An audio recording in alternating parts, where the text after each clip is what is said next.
Well, that one weld spot looks nice. So far, none of the parts have fallen off, but that one spot looks nice. The rest of it's probably just me messing up. Pass? No, but would it be something if you were welding like somewhere? It wouldn't pass because of my weld. All right.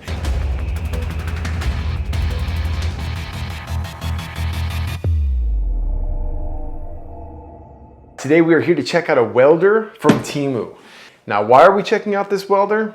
Well, because you guys picked it.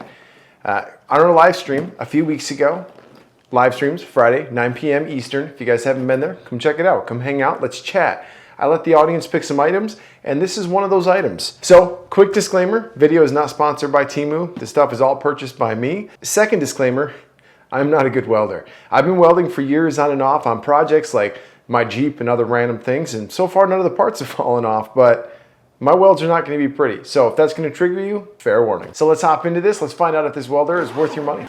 Now, I have opened this package already, but we didn't go into in depth on it. So a lot of the items that we unbox here lately, we've been opening up on streams, but we haven't been going in depth. Just a quick look, and that's it. So jumping right in, you got your weld cleaner right here. It's got some metal brushes and a little striking point here on the back. Now, it's not the fanciest thing in the world, but from what I can tell, it'll work. This appears to be your welding mask. I've never seen a welding mask quite like this. Let's open her up. All right, so we got our first casualty of shipping. If you look here, welding mask already broken a little bit. Where are the rest of the, oh, there we are. Okay, so sketchy idea for welding. It is a permanent glass fixture. No electrical power. I will not be using this. This doesn't seem like a safe or good idea in any way. So if you buy this, use at your own risk. You can find a halfway decent welding mask for, you know, 75 bucks-ish at Harbor Freight. I mean, it's included. It may or may not be safe. I don't know. I can't see anything through this glass at all. All right, we have 3 welding rods in here. J422s is what it says on the side. Now, already a little concerned. With what little welding knowledge I have, these sticks can be drastically affected by humidity. And these are not sealed in any type of plastic. It would have been nice to see these sealed. So we'll try those out. Got a user manual here. In the user manual, you got all your basics in here. It tells you each part of the welder. It also has some basics on how to weld. Got the operating instructions there. Next up, you have another attachment for your welding mask. It looks like this is a handheld one. Just kind of clips in from the back.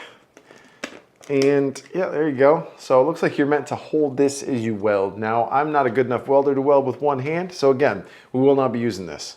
Next up, we have the main welding unit here. On the bottom, it says it is an ARC 120. If this works off 110 volts, so normal power. Now, output current is 20 to 120 amps. We will see.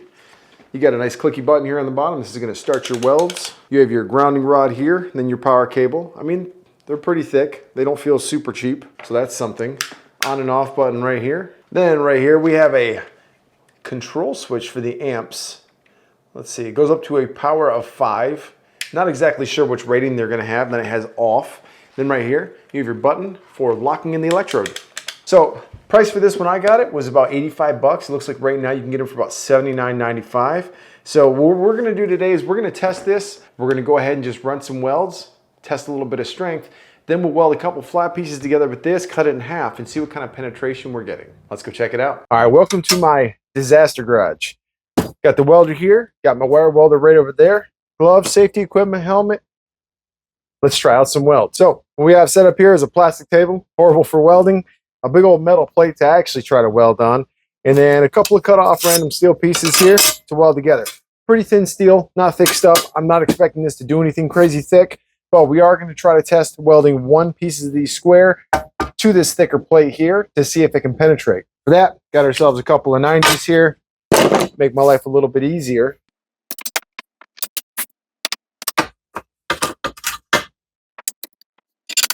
And I don't know how much I trust a $70 welder from Temu, so we're going to keep this close by. Listen, I have no idea what this thing's going to do, so we'll see. We have the welding stick in the rod. We got our plate mounted. We're just going to do a quick 90, kind of test it out, see how the weld looks, go from there. All right, so I do have somebody else coming over as well who's been a welder for a while to give a little bit stronger review on this product here. But first, let me give it a shot, see how it goes.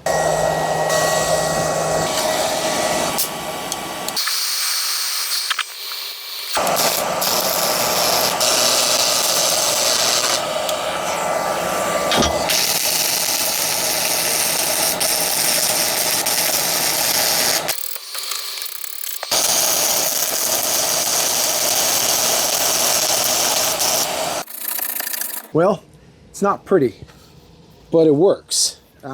It's on there. Again, my welding skills, not phenomenal. I really just wanted to see if it had the ability to weld to a plate this thick. We'll give her the old smack test. Yeah, I mean, it's actually bending the plate, but it's not moving. Let's try to hit it a little bit more.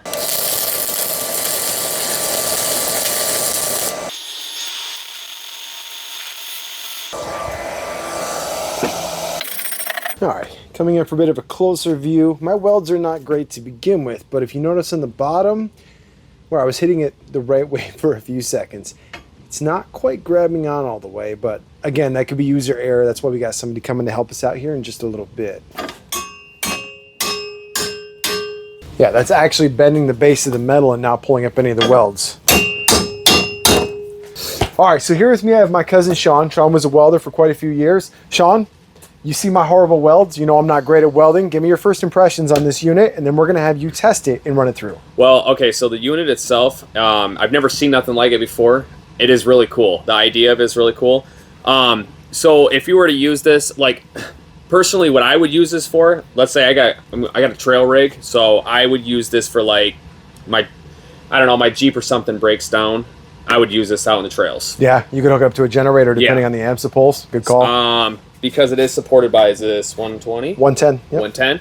So, yeah, you could run like a little generator or something in your car, a little DC inverter, yep. DC inverter. So, here's my thought. What do you think would be a good test to see how well this works with somebody who's a little more skilled than me? I would just do something simple like get yourself a couple pieces of, just already cut, ready to go steel. And then put a couple bevels on it like this, like bevel the edges. And if you can, I mean, you don't really have to depending on the rod. I would just clean these surfaces up pretty good. This is what came with it. This is a J422 rod. So like apparently it's like a titanium calcium coated rod, which I've never heard of. And it's Temu, so take that with a grain of salt. These right here, you're going to hold them side by side. Yes, sir. These are the rods we already have. These right here are 7018s, pretty standard rod. You can see the size difference alone. The 7018 is a little bit thicker too, but we're going to run one of those through it as well and kind of compare it to the stock rods that come with it. All right, we're going to clean it up. We'll be back in just a second, and then he's going to run through some welds with some close-up shots, and we'll talk about it in a minute.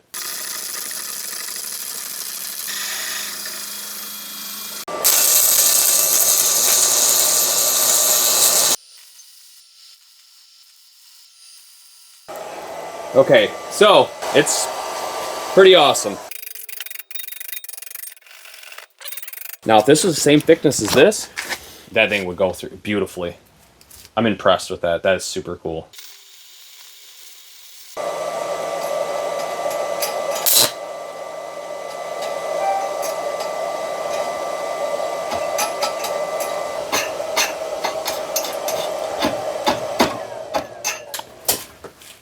All right, so conclusion time. It died.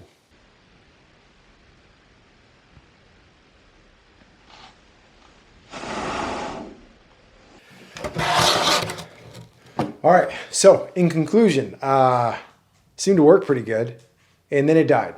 So we had to cut our filming short because after a little bit, all of a sudden it started blowing breakers. Then we noticed smoke coming from the inside. We let it cool down, gave it another shot, but first impressions, maybe we got a bad unit. I'm going to order or get a hold of Temu, see if they can swap this out. But in the meantime, before it died, what did you think about it? Honestly, just from my first impression of it, I thought it was extremely unique. I'm coming from a welding background, I've never seen anything like this before. So it's pretty cool. Now, when I was using it, it was a little complicated at first. And then when I started to get the hang of it, it died on us. Yeah, so the way this one died, something internal gave out. We did not use it very long. Now, keep in mind, this advertises welding all day long. I kind of had my doubts to begin with for the price, but you can smell, and you can feel the heat, and you can see the smoke coming out. I couldn't quite get it on camera, but I guess that's going to be it for now. If you guys have tried out the ARC 120 $80 welder, and you had a different experience, let me know. I am going to see how the warranty process is going to work on this. If they give me my money back, I'll go ahead and order another one, and we'll double test it again in the near future. But on that note, Shawn, thanks for coming over and testing it, and we'll see you on the next one.